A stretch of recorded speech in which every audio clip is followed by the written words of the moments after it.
Salve a tutti ragazzi, vi presento un'altra associazione, anzi in questo caso un'azienda, la Elica di Amaro, che partecipa a questo evento. Adesso abbiamo Mattias, che è il pilota di questo elicottero, che ci descriverà un po' qualche caratteristica e poi anche il giro naturalmente che fa, e più qualche altra informazione.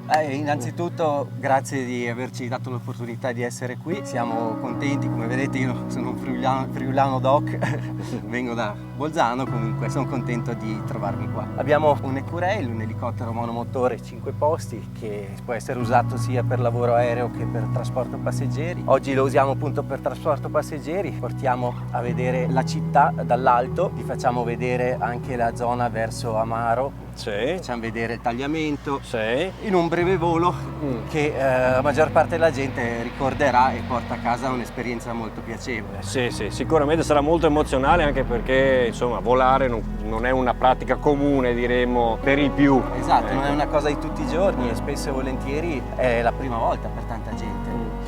La domanda che ti viene da fare è: ma quando fai appunto salire le persone che per la prima volta salgono, cogli qualche sfumatura nelle loro emozioni, vedi qualcosa di particolare, noti in loro qualcosa? Sono emozioni molto differenti, c'è chi ha un po' d'ansia, chi non vede l'ora di partire, chi magari all'inizio non ha paura, poi appena si parte inizia ad aver paura, ma alla fine tutti scendono contenti.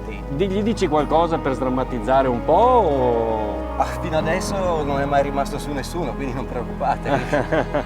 Ok. Niente, ragazzi, io vi saluto perché continuiamo a presentarvi anche le altre associazioni. Un saluto a Mattias, il nostro pilota, anzi grazie della giornata e grazie anche per l'attività che state facendo.